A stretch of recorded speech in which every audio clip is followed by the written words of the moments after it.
So we're now in the second round of the Iron Tournament. We got Chaos versus Blood Angels for this round. We rolled off a random battle mission, and we came up with the Tau battle mission number 2, Counterattack. We also rolled off to see who takes the role of the Tau this game, so Chaos do. The basic mission is it's a kill point game, and the Chaos can only deploy troops and heavy support. The rest has to go in reserve, and the enemy has to put all of their units on reserve, which they haven't quite finished deploying yet, but they're going to finish off in a minute. What else have we got? All the Tau units, in this case Chaos, count as having universal rule stealth. However, if they don't start on the board, they don't have it. So the units which have stealth are all three of the choices and the obliterators. None of the other units have stealth. And on a 2+, Chaos will be going first. So, Chaos will be going first then. Let's get party started. So the first turn, the Chaos basically just split up a bit, spreading out their forces. Everything which could shoot did shoot. However, that was basically just the obliterators, as the Plague Marines couldn't do anything to the Land Raiders and were out of range of the Vanguard veterans just behind there. Yeah, they have finished deploying. So, very uneventful turn 1 for Chaos, but as often when we've got Chaos around, it usually is. So let's go to Blood Angel turn 1. So, the Blood Angels also spread out a fair bit. They let loose with their shots.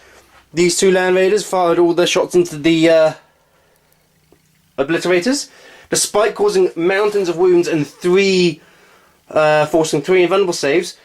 One's still there with all his wounds intact. The other one was unfortunately killed. And the other Land Raider blew up this Rhino, forcing the Khorne Berserkers to foot slog it for the rest of the game. So let's see what the Chaos can do with reinforcements arriving. So when it came to the reinforcements, only the Terminators arrived, and they mishapped when they deep striked, and thankfully they rolled a 5, so they're just delayed until the next turn. So no reinforcements turned up, but they didn't really need them, as the Crusader has been blown up by the Obliterator's multi-melter, and the Rhino combined with the guys inside managed to take out 2 of the tactical assault marines which came out, and the Plague Marines took out 1 of the Vanguard veterans with a careful bit of place shooting. But other than that, not much else. Most things just repositioned a bit. And let's see what Blood Angels will do now then. So the Blood Angels fought back. The Death Company disembarked from there and opened fire into the last obliterator. They failed to kill him. However, the Librarian over there, he fired off his Blood Lance, rolled a double 1, so Peldor the Warped, so took a wound. However, the Blood Lance managed to kill the last obliterator. That Rhino over there took 2 las cannons to the face and got 2 both times, so it can't move or shoot. And the Khorne Berserkers just got completely destroyed. Lost about 5 to shooting and another 2 to combat. However, the Vanguard veterans also lost 2, so they drew combat. Really should have been more with the amount of power weapons they had, but anyway, so let's go on to Chaos turn 3 and see if some of those reinforcements can turn up.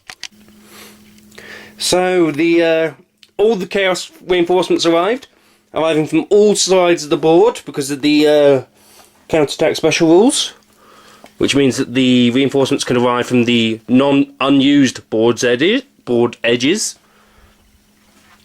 So, this one turned up, all the Chosen popped out, melter gun, kaboom. Didn't kill any of the guys inside though. Dreadnought walked on there. Demon Prince. Yes, I know it's not the same Demon Prince. You'll have to forgive me for that because he's got a little damage, so he's proxying in for the normal Nurgle Demon Prince. But he came from over there and charged the Death Company, killed them all before they could strike. And the Chosen fired in there and killed a couple more Assault Marines. However, the Khorne Berserker did go down finally. So now the Vanguard veterans are zooming about on their own now as well. So let's see what Blood Angels could do now then.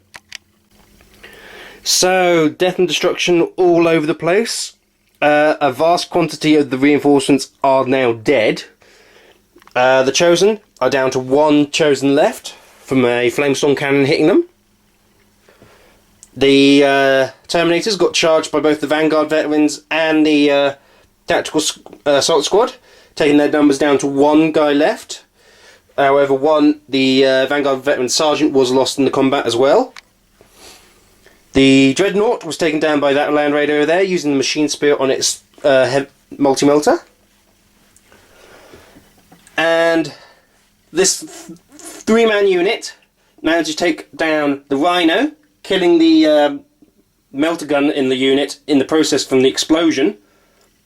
However, it killed three guys in the explosion, and they charged in, killed another two without receiving any wounds. So they're stuck in combat over there as well. So let's see what Chaos can do for turn 4.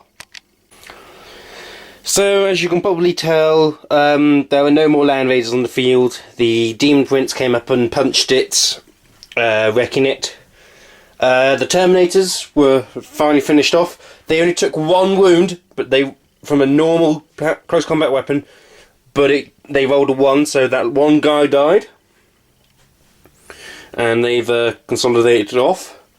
Over there, the Sergeant died in there, but they did kill off 2 of them again in return, so they won the combat there, so not all bad.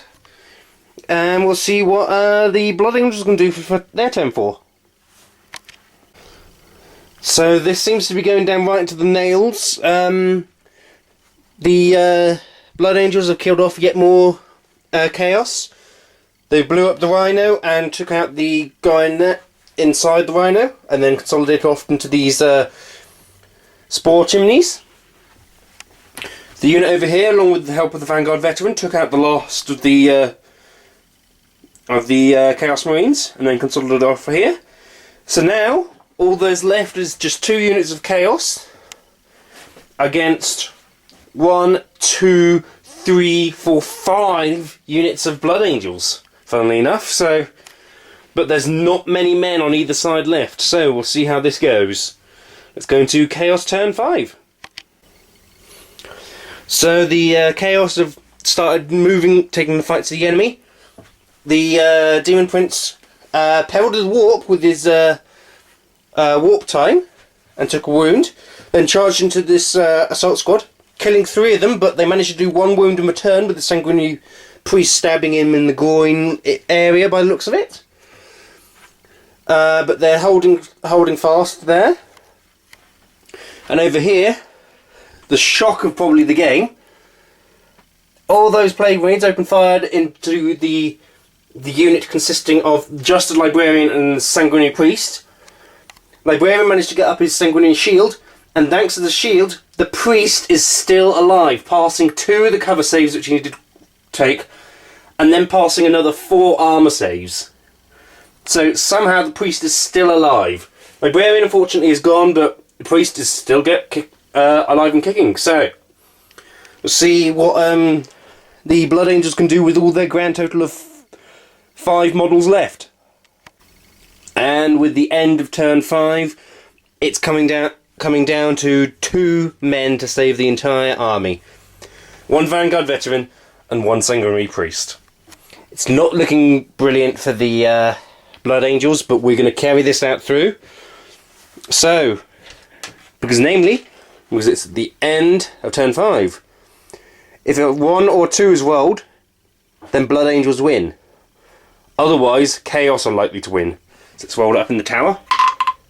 Oh, so it goes on to turn 6. But we're going to do a quick recap of what happened. Over here, Vanguard Veteran killed one of the Plague Marines, but they did manage to take out the Sanguinary Priest as well in there. So joined the combat. And the Demon Prince took out the rest of the tactical squad. So it's not looking good over here. And we will see if they can survive until the end of turn 6 by the looks of it. And unfortunately, Blood Angels have now been tabled. So it's ended on turn 6 with Chaos coming through for the victory by the narrowest margins again. They've only got 7 models left on the board, so it was a very close game. But it does mean that Chaos advance through to the final, where they will either fight Tyranids or Imperial Guard again, which would be fun. But I will see you all next time then.